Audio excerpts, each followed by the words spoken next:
ప్రభువైన యేసు క్రీస్తు నామములో దేవుని బిడ్డని మీ అందరికీ సమాధానము కలుగునుగాక. ఆమేన్. ఒక రోజున చెట్లన్నీ కలిసి ఒక రాజును నియమించుకుందామని ఆలోచన కలిగినాయండి. మొదట అంజూరపు చెట్టు దగ్గరికి వెళ్ళాయి.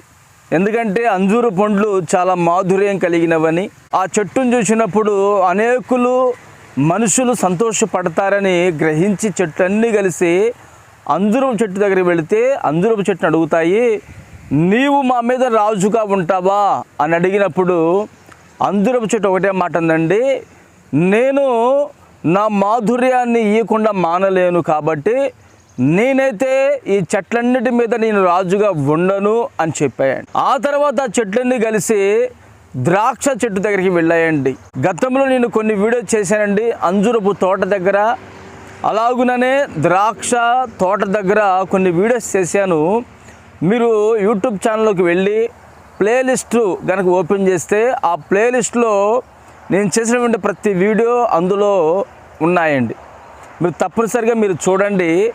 ఆ ద్రాక్ష చెట్టు దగ్గరికి వెళ్ళిపోయి అడిగితే ఆ ద్రాక్ష చెట్టు అంటుంది, నేను చక్కటి ద్రాక్ష ఫలాలను ఇస్తున్నాను, మనుషులను దేవుని సంతోషపెడుతున్నాను, కనుక ఈ చెట్లన్నిటి మీద నేను రాజుగా ఉండను అని చెప్పాయండి. మీరు గమనించినట్లయితే ఈ చెట్లన్నీ కలిసి అంజూరపు చెట్టు దగ్గరికి వెళ్ళాయి, ద్రాక్ష చెట్టు దగ్గరికి వెళ్ళాయి. చివరికి ఈ చెట్లన్నీ కలిసి నా వెనకాల ఒక చెట్టు ఉందండి, దాని పేరు తుమ్మ చెట్టు. ఈ తుమ్మ చెట్టు మీద ముళ్ళు, ఎన్ని ముళ్ళు ఉన్నాయో చూసారండి. ఆ ముళ్ళు కనుక మనం గుచ్చుకుంటే మనకి రక్తం వస్తుంది. తర్వాత 4-5 రోజుల వరకు ఆ నొప్పి అనేది పోదండి. మనం ఎన్ని మందులు వాడినా, ఎంత మెడిసిన్ తీసుకున్నా ఆ నొప్పి అనేది మనకి రిలీఫ్ కావడానికి కాస్తంత టైం పడుతుందండి. ప్రతి చెట్టు మీద ఏదో ఒక పక్షి ఉంటుంది. ప్రతి చెట్టు కింద ఎవరో ఒకరు మనుషులు చక్కగా నీడ కోసం కూర్చుంటే, ఈ తుమ్మ చెట్టు మీద ఒక్క పక్షి కూడా వాలదండి. ఈ తుమ్మ చెట్టు కింద అన్ని ముళ్ళే ఉంటాయి. దాన్ని పట్టుకోవాలంటే భయం అండి.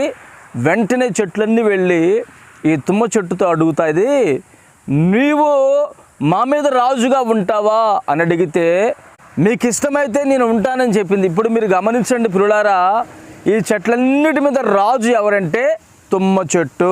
ఇది రాజు.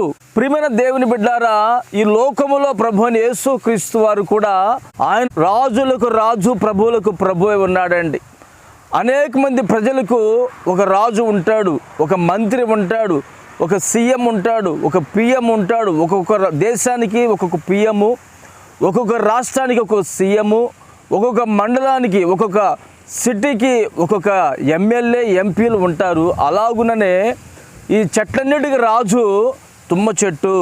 ప్రియమైన దేవుని బిడ్డలారా, ఈరోజు ఈ వీడియో నేను చేయడం గల కారణం ఏమిటంటే, చెట్లన్నిటి మీద రాజు తుమ్మ చెట్టు.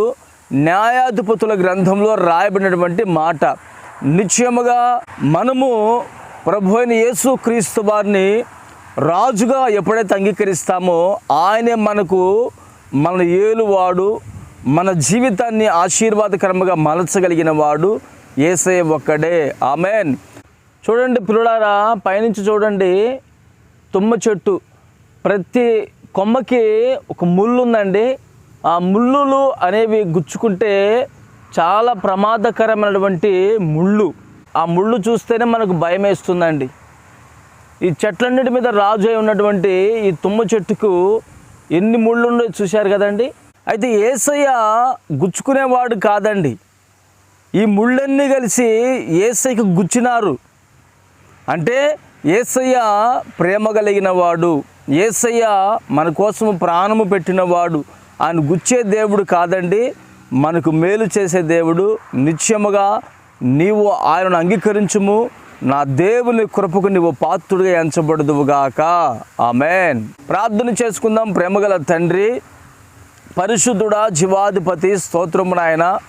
అంజూరపు చెట్టు ఏ విధంగా మాధుర్యాన్ని ఇస్తుందో, ద్రాక్ష చెట్టు ఏ విధంగా మనుషులను మిమ్ములను సంతోషపరుస్తుందో, అదేవిధంగా తండ్రి ఈ తుమ్మ చెట్టు కూడా చెట్లన్నిటి మీద రాజు అయి ఉండగా, ఈ రోజున మీరు మాకు రాజులకు రాజును, ప్రభువులకు ప్రభువై ఉండగా, నిశ్చయముగా తండ్రి మిమ్మల్ని నాయన పూజించి ఆరాధించి స్తుతించేటువంటి భాగ్యాన్ని మీరు మాకు అనుగ్రహించి ఉన్నారు.